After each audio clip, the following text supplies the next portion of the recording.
So before we move on from obviously this topic here, obviously I don't know how much obviously when you wanna talk about it or no, but obviously you said like you've got a partner, obviously, yeah, you've got a female partner, you know. I was just thinking it's quite getting a mention. She's gonna get gas now. Can we mention her name or that's No, that's too much? you're not gonna do that. That's way too much. Yeah. No, again, like I said, if anything, you know, if I ask anything, like I said earlier, I just say, nah, just move on. It's just that you've got a very interesting, unique dynamic in terms of obviously you're a mother as well. You've been obviously you've been with a man before, and then like how did that work? It's a bad habit. Yeah.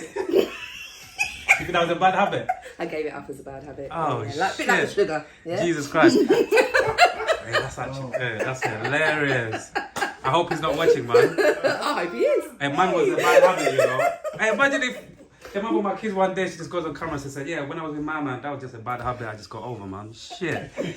I'm better now. Yeah. The only reason why I asked this, anyway, the only reason why I simply just asked this here is just simply because, you know that certain people, even over the years, either when people are serious or not serious, saying, when I got with men, and then obviously, men, eventually when I got my heart broken or whatever, you know, men, basically like I got put off men and that's why I'm with women and all of these things. And basically sometimes what I'm trying to say, the reality is maybe that's the truth, but also sometimes like I just like to talk about things as adults. Like sometimes we go through, you know, when people say life is a journey, right? I believe you go through different phases and stages. Yeah, right? Man. I believe that's what it is, and I feel like part of again this conversation, however you want to just talk about it, I feel like this could be a beautiful way to just like show people like, no, this is just part of the journey. You get me? This is my process, and nothing too. It's not because of this. Nothing too deep. Just simply. It's not because a man hurt me, and now all of a sudden you get what I'm trying to say? And it's just your personal journey. No respect to you straighties, but in the heterosexual community, I think especially for lesbian straighties. We experience that a lot. Yeah. You know, you just haven't had the right man. You just haven't had a good dicking down. Yeah, that's it's what true. You need to sort you right That's out. what you need. That's the barrier that we experience a lot. Yeah. But actually, I was always attracted to women. Okay. So I had my first crush on a girl when I was 14, but I never acted on it. So I had a little fling when I was 17 with a girl. And it was such an emotionally charged. Women can be quite emotional creatures. Yeah? Hey, big up to my lesbian friend. Hey, Alex. Hey, big yourself up, Alex, man. Yeah, my lesbian friend. Trust me, she says that as well. So we can that it kind of frightened me off. The intensity of the emotion of that situation at 17 put you off. Didn't put me off, but it just frightened me. Because I don't think I was ready to come out, and this person was, you know, very attached and wanted the whole lesbian wedding and things, and I was only 17. I don't think I'd kind of acknowledged in my own mind what I was or what I wasn't. I just knew what I was attracted to, and that's kind of where I was at. I still dated boys at that time. I was very comfortable with dating boys. Attracted to men. It wasn't that I was unattracted to men, but I was just also attracted to women. And then the change came when I split up with the father of my kids. For the last year of our relationship, all I could think about was women. And we were both quite unhappy. And because he was the father of my kids, I stayed longer than perhaps I would have if I didn't have children, because I wanted to make it work. I didn't want to be a single parent family, didn't want to put my kids through that, all that stuff. But the reason that I left wasn't because of other women. It was because the kind of the relationship between us broke down. There was no intimacy. He'd kind of lost interest. I'd got really big during pregnancy, and I think he didn't see me in the same way anymore. So the dynamic between us was off, and we kind of just ended up being like best friends living in the same house. You know, there was no kind of sexual tension or anything like that kind of left between us. And so eventually we separated, and then I was celibate for like 3 years. Come again with that? I was celibate for 3.5 years. Actually. 3 years doing what? Years. Being celibate? Being celibate. God damn. Because I wanted my children to be okay. And that was Of my course. primary factor. Yeah. You know, the family had split up. My son took it very hard. They were only little. They were like 3 and 5. And that needed to be my focus. I needed to make a stable home environment for them. And so for that reason, I just didn't date. And then eventually that whole desire and wanting to just switched off. It actually took quite a lot for me to get back out there again. So for 3.5 years I was celibate, and then I felt like I was ready to start dating. The kids were in a much more secure place. Me and Dad was in an amicable place. There was still a family unit as such, even though we weren't together. So I felt ready to start dating, but I didn't start dating men. I started speaking to women, and then after probably about 6 months out of celibacy, I met my first proper female partner, and I fell in love. And it was when I fell in love that I realised that my preference is women. Okay. Can I quickly ask a quick question? Like, this must sound, again, you're educating me. Like, falling in love as a woman, falling in love with another woman, compared to falling in love with a man, is there like a difference? Well, for me, there was. So this is, I think, what the light bulb moment was for me. It was about the connection. And it was about the emotional connection, the meeting someone on an emotional level, which I'd never really had with men. I'd always felt like that we didn't quite get each other. And I always used to say, like, I don't like how men view women. I don't like how they view us. Like, we're not a piece of meat. We're not here for their entertainment. And that was the kind of the connection with a man. It was always a different kind of power dynamic. I always felt like maybe like I wasn't quite of value or valued. I felt like my role was kind of diminished. Does that make sense? To a certain degree, yeah. Because they would cheat, they would have multiple women. You know, I've had situations where men have put their hands on me and things. And so when I fell in love with a woman, there was a real emotional connection. And it felt like almost quite spiritual. It was different. It was nothing that I'd ever experienced before. They just got it. I got them and they got me, the views of life, the perceptions of the world. It just deepened a love level that I hadn't experienced before at that point. And then that relationship lasted about 3 years. And then when I split up with that person, I found bizarrely that I had no attraction towards men anymore. Did you try? Like I spoke to guys, the guys would try and chat me out. Then it won't be the same. Because the connection that I had experienced was deeper than anything I'd ever experienced with a man. And so therefore it was that connection that I was seeking, that with male energy I never seemed to get. And the intimacy, everything was different. And then over time, I guess I don't feel attracted to men anymore. And I can't feel an emotional connection other than a friendship level. Like, you can be my boy, but I don't want to sleep with you.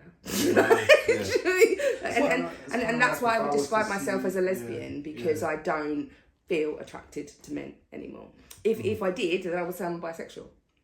But for 15 years, I've not had any kind of interaction or relationship or desire to be with a man, because it doesn't fulfill me in the same way. Totally What? Like, once again, this is for me.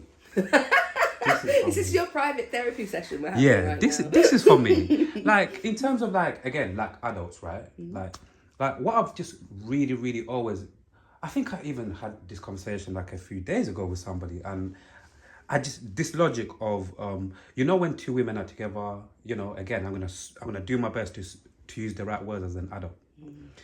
When two women are together, I'm just going to see right now, is he going to be a right straighty with this question that he's going to answer? Cool. Because my brother knows me, yeah? So, when two women are together, making love, satisfying each other, for me, what I've never really understood is, where's the pinos? I knew that was coming. I was just laying it out. It's such a straighty question. Just be straightforward, man. Yeah. Hey, so I'm trying to get a little bit more professional, Move it on, bruv. But yeah, cool. So basically, anyway, yeah, man. I was going to say, I don't want to damage your egos. No. But a penis is not always necessary. Okay. Yeah, literally nothing too deep. I've just literally always thought about it. Obviously, if you're a woman, two women who don't really like men, and men have got a thing, it's like, I guess take out the action. What's the use of fake thing? Take out the action. Okay, yeah. And think about sensation. Okay. Think okay. about what feels nice. Yeah.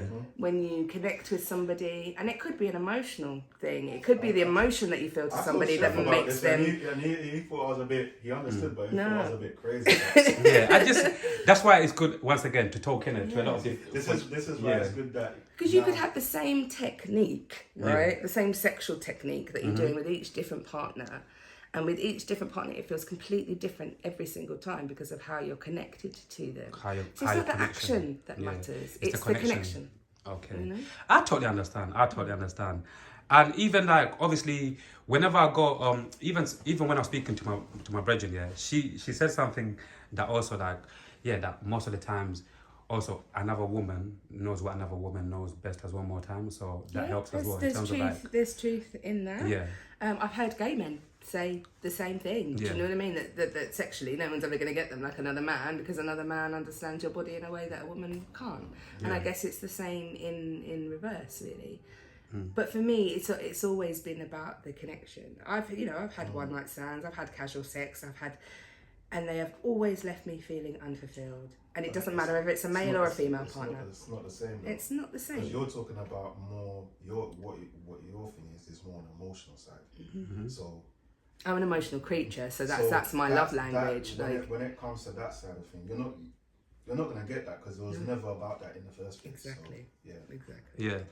Randomly, I wanna ask you like I see obviously you've got like a beautiful, like a really lovely relationship with two of the ladies from Go-Go Box, like just out of the blue, because I'm not gonna lie, obviously when I used to watch it, they used to be my favorite, right? Because obviously like you can't relate to them. It's like a mother, or it's like two best friends. It's like a mother and a daughter, or like two best friends, right? Like honestly, I love them, like what obviously I see you got a relationship with them, like how did you guys come in, how did you guys meet each other, and what's your relationship with them? And big them up, by the way. Hey, big up Sandra and Sandra, my favourites. You know what? Sorry to even cut you, because just before you came as well, sorry darling, before you came, obviously I've heard it as well, and I feel like I don't know if I heard wrong or whatever, but is it a rumour? I just want to clear it up before obviously you can get into what you're going to tell us, like, you know what, Lana, you ask her because this seems a bit dark. Like, no, what we're saying is one of them, are they still alive? Is one of them still alive? Oh God, yeah. What you'd heard that one of them wasn't. Yeah. Apparently there was a motherfucker on social media, and apparently they were spreading rumors that one of them passed away. Yeah.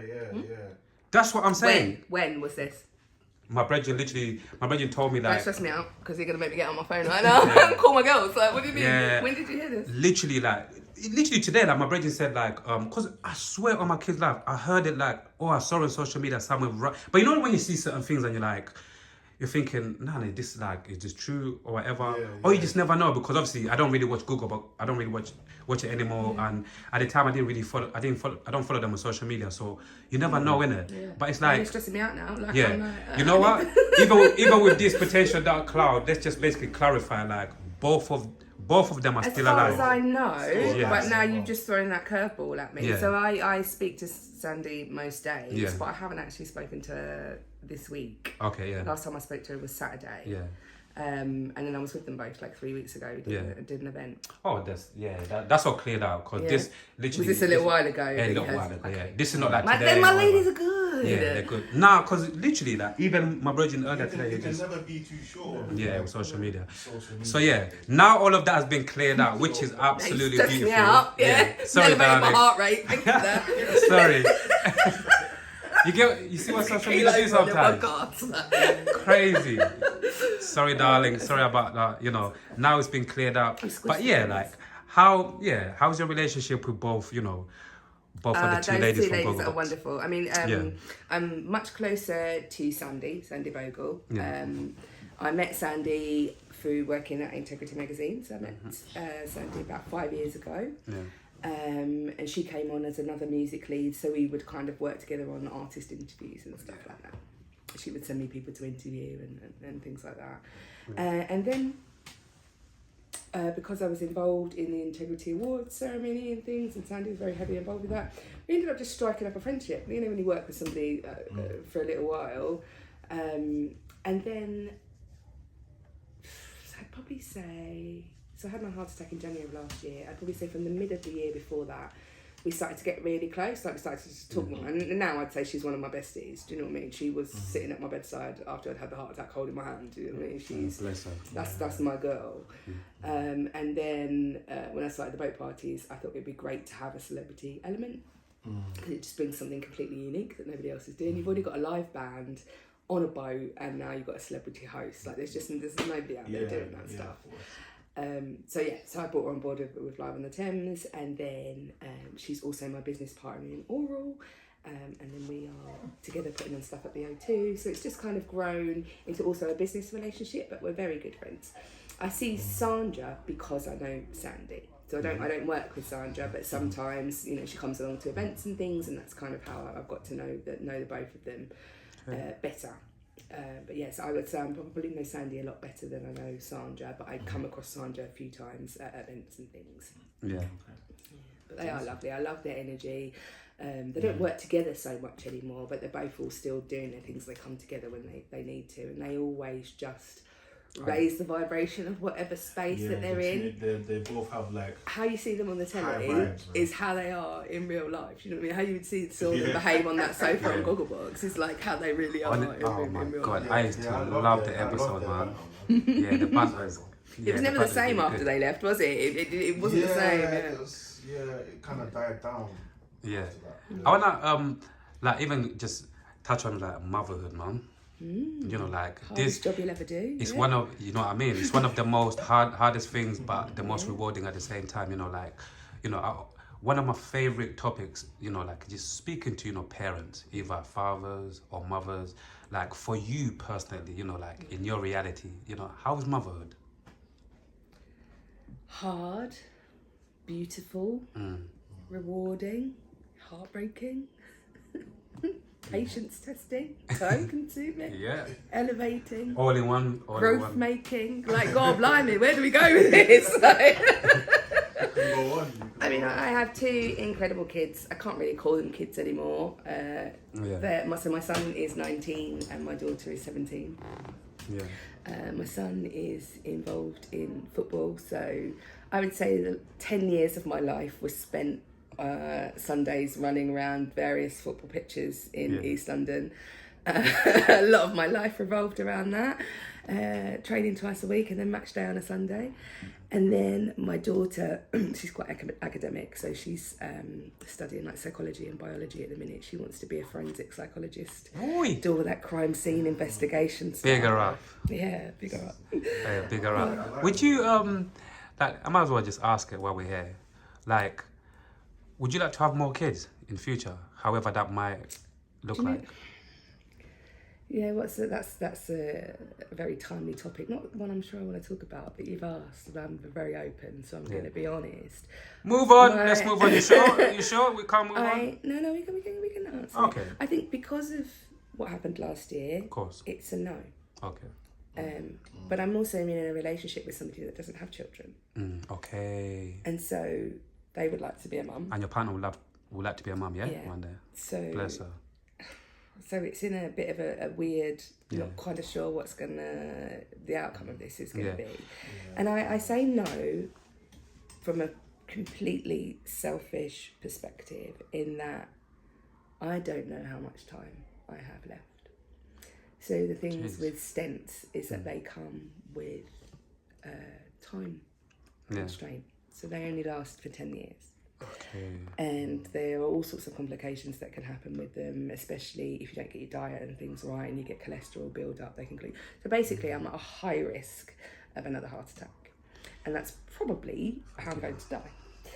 And if I only have 10 years left to be my most effective, healthy self, to get out and do all the things that I want to do, I very much feel that clock ticking in the back of my mind. And if I was to have another child now, would I be there for their entire life? Are they going to get to 5 and I'm not going to be here anymore? Are they going to get to 10 and I'm not going to be here anymore? I get exactly what you're trying to say. That's terrifying to me, to bring a child into the world knowing that I might not be here to raise them. And on the other side of that as well, I'm also thinking about my own 2 children. And the legacy that I would like to leave for them means I've got quite a lot of work to do in the next couple of years. You know, my vision is to have my own festival. Acapella's going to have its own festival, Independent Artist Festival. That's where we're going. And I want to build some kind of legacy and some kind of financial something to leave for them when I'm not here anymore. Foundation. And if I go back into that path of parenthood, which is all consuming, especially when you've got a new baby, you can't do that half-hearted, you can't do that one foot in the door. They need you, right? They need you 24/7. Yeah. And it's that's the barrier to me, that am I compromising what I can do with the rest of my life by going back into that parenthood cycle again, when I'm almost at the end. Like my youngest is 17 now. She's about to start her last year of college, and then we'll be off to uni. And then if my son gets signed up in Scotland this week, he'll be off. Like, I'm kind of at the end of having to have all of the responsibility all of the time, because I was a single parent for most of their life, and it was all on me all of the time. All the finances, all the childcare, everything was on me. Dad was around, but Dad wasn't great. Let's just leave it there. Yeah, he was around, but he wasn't great. So all of the responsibility was on me. So I kind of feel like I've spent a huge part of my life already being mum. And if this hadn't have happened last year, I don't even think this would be a question. But because this has happened last year, I am all of a sudden aware of a clock ticking in the back of my mind that I was never aware of before. That's telling me that, I only have a finite amount of time. And if I want to do these things, I need to do them now. And so I have to prioritise where to put my energy. But at the same time, I have somebody that I love. He wants to go on that journey. So right now, anything could happen, boys. Who knows what the future holds, right? I could live for another 30 years. Which you will. Which you manifest will. it, right? We're going to crack manifest. I'm putting it out into the universe. Yes, you will. Make it happen. You know what I mean? Yeah. But You and your partner are going to grow old together. I guess when you have a near-death experience, this is a view of the world that you perhaps didn't have before. Before that happened. Things that you took for granted or never had to consider. I sometimes I think about the fact that I might pass away before my mum does. That this those kind of things that I have to think about.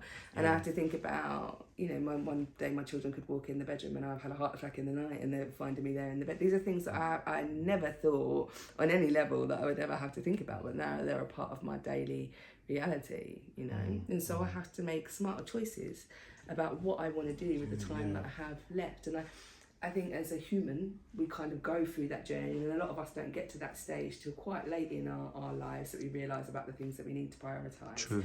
And so I see this as a bit of a blessing, really. It's given me that reality check, that intervention. Life has given me an intervention to make the most of it, revalue what's important, remodel what's important, and only put my time in places and spaces that I feel are of value to me or resonate with me on a spiritual level, and not being afraid to say, no, I'm not doing that, or I'm out. That's a big difference, is that my time and what I do with my time is so much more precious to me now than what it was before. Like when, especially talking to you now, and even when I was looking through, all of your work and everything, sometimes like when human beings, sometimes people just give you like a vibe of like whichever vibe it might be, and obviously all of us are going through like a journey, right?